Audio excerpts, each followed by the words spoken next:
हमने बात की है आज के प्रोग्राम में विज्ञान के एक खास अध्यापक डॉक्टर गौरव वार्ष्णेय जी से।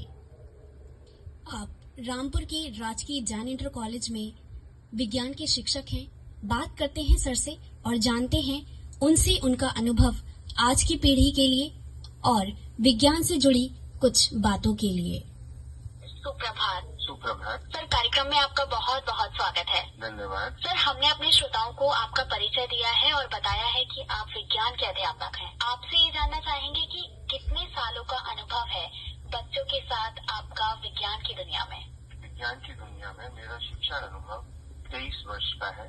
सन 2000 से मैं जैन इंटर कॉलेज रामपुर में एक शिक्षक के रूप में कार्य कर रहा हूँ। आमतौर पर सर ये धारणा है कि साइंस, उसमें चाहे फिजिक्स हो या फिर केमिस्ट्री, बच्चे ऐसा मानते हैं कि ये बहुत टफ सब्जेक्ट है और बहुत ही इसमें हार्ड वर्क करना पड़ता है। तो किस तरह के वैल्यूज आप इस सब्जेक्ट को देते हैं जिससे कि ये सब्जेक्ट रुचिकर बनता है और बच्चों के लिए इजी बनता है, खासतौर पर उन बच्चों के लिए जो बहुत ज्यादा डरते हैं इस सब्जेक्ट को लेने से? बिल्कुल ठीक बात है। बच्चों को ऐसा लगता है कि फिजिक्स, केमिस्ट्री, मैथ्स एक कठिन विषय है। एक्चुअली देखा जाए तो ये कठिन विषय नहीं है। थोड़ी टेक्निक्स का यूज करना पड़ता है और टेक्निक्स का यूज करके हम बच्चों को याद करा सकते हैं और उसको रोचक बना सकते हैं। मैं एक उदाहरण बताऊं, जैसे अभी चंद्रयान 3 का जो अभियान हुआ था तो उसमें विक्रम और प्रज्ञान, लैंडर और रोवर, तो ये जो है कि लैंडर कौन सा था, विक्रम था या प्रज्ञान था, तो ये कठिन विषय हो जाता है, बच्चे भूल जाते हैं। तो हमने एक टेक्निक बनाई बच्चों को समझाने के लिए, LR और VP। LR, L for lander, R for rover, VP, V for Vikram, P for Pragyan. तो हमने बच्चों को बता दिया कि आप LR और VP याद रखिए, L से लैंडर और V से विक्रम, R रोवर और P से प्रज्ञान। तो अब बच्चे कंफ्यूज नहीं होंगे और उनको याद करना आसान हो जाएगा। और जिस विषय को याद करना, समझना आसान हो जाता है, वो विषय भी बच्चों के लिए आसान ही रहता है, कठिन नहीं लगता। जी सर। सर देखा कल हो गया है। जी सर। बिना विज्ञान के तो हम इसकी कल्पना भी नहीं कर सकते।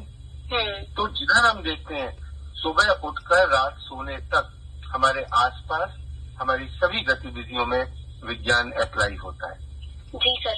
सर, विज्ञान को हम किस तरह से शांति और विकास में सहयोग दे सकते हैं?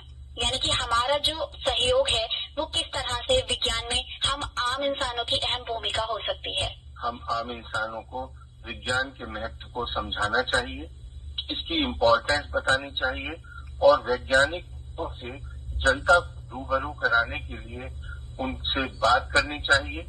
और जो आज का दिवस है, शांति और विकास के लिए विश्व विज्ञान दिवस, इसका जो मेन एम है वो यही है कि हम जो विज्ञान की जो लाभ है, जो विज्ञान की महत्ता है, उनसे व्यक्तियों को रूबरू कराएं, उनकी हानियों से बताएं कि इनकी क्या हानि हो सकती है, नए प्रश्न और नई संभावनाओं को उठाने के लिए, नए दृष्टिकोण से देखने के लिए। साइंस की दुनिया में जो हमारे नए बच्चे हैं, आने वाली पीढ़ी है, उनका क्या सहयोग हो सकता है? या फिर जो इस सब्जेक्ट को लेकर थोड़ा सा डरते हैं, आप चलते चलते उन लोगों के लिए क्या मैसेज देना चाहेंगे कि वो इस सब्जेक्ट में इंटरेस्ट दिखाएं और बढ़ती हुई दुनिया को और आगे बढ़ाएं? बिल्कुल, मैं ये बताना चाहूंगा नए बच्चों को कि विज्ञान से डरने की जरूरत नहीं है। हमें कोई चीज तभी कठिन लगती है जब हम उसको पढ़ना शुरू नहीं करते। जब हम उसको पढ़ना शुरू करते हैं तो वो जब समझ में आने लगती है तो वो हमें कठिन नहीं लगती। और एक विज्ञान में है, आओ करके देखें। आओ करके देखें का मतलब है, अगर हम उसको प्रैक्टिकली अप्लाई करके देखें तो हमारा इंटरेस्ट उसमें डेवलप होता है और नए बच्चों के नए विचार से विज्ञान निरंतर और प्रगति कर सकता है। सर, आपसे बात करके बहुत अच्छा लगा और सुबह सुबह के समय, क्योंकि आप एक अध्यापक हैं और कॉलेज जाने में कुछ ही देर है आपने हमसे बात की, अपना कीमती समय दिया, उसके लिए आपका बहुत बहुत धन्यवाद। धन्यवाद। थैंक यू बेटे। आज के समाचार मेले में मैं प्रवक्ता रसायन मेरा जो TLM है, जीरो कॉस्ट TLM है, सब कुछ वेस्ट प्रोडक्ट से बनाया हुआ TLM है। इसमें कोई कॉस्टिंग नहीं है। आज मैं आपको विभिन्न प्रकार के संकरण में जो मॉलिक्यूल्स की ज्योमेट्री होती है उस ज्योमेट्री का बताने की कोशिश करूँगा। जो संकरण है वो हमारा 7 प्रकार का संकरण होता है। पहला sp3 संकरण। sp3 संकरण में एक s और 3 p ऑर्बिटल मिलकर 4 नए sp3 संकर ऑर्बिटल बनाते हैं। जो शेप होती है वो टेट्राहेड्रल शेप होती है। ये शेप टेट्राहेड्रल शेप है और जो बॉन्डिंग कुछ इस तरह होते हैं और इनके बीच जो कोण है 109 डिग्री 28 मिनट का कोण होता है। इसको हम इस तरह समझ सकते हैं, ये जो शेप है ये टेट्राहेड्रल शेप है, बीच में कार्बन है और ये 4 हाइड्रोजन। ठीक है। अब दूसरा संकरण है sp2 संकरण। sp2 संकरण में जो शेप है वो ट्राइगोनल प्लेनर शेप होती है। ये ट्राइगोनल प्लेनर है, 3 हाइब्रिड ऑर्बिटल्स इसमें है। तीसरी शेप है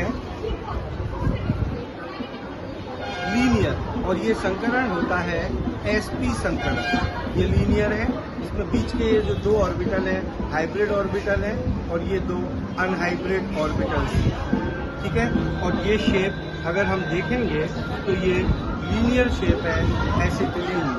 ये 2 कार्बन मॉलिक्यूल है, ये 2 हाइड्रोजन है और बीच में इनके बीच ट्रिपल बॉन्ड पाया जाता है। अगली शेप मैं आपको बताऊंगा dsp2 संकरण।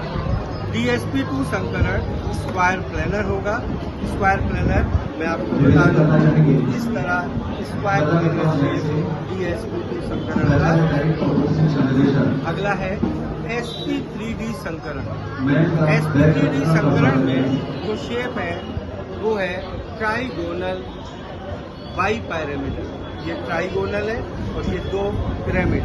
अगर मैं शेप को देखूंगा तो शेप इस तरह बनी होगी, ये ट्राइगोनल बाइपिरामिडल।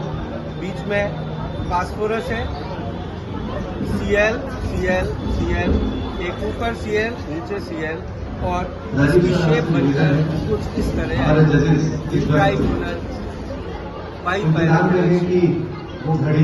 अगला संकरण है sp3d2 या d2sp3 संकरण। इस संकरण में जो शेप है ऑक्टाहेड्रल शेप। ऑक्टाहेड्रल शेप आप देख सकते हैं, ऑक्टाहेड्रल शेप। ऑक्टाहेड्रल शेप को कुछ इस तरह समझा सकते हैं। ये रहे, ये ऑक्टाहेड्रल शेप है।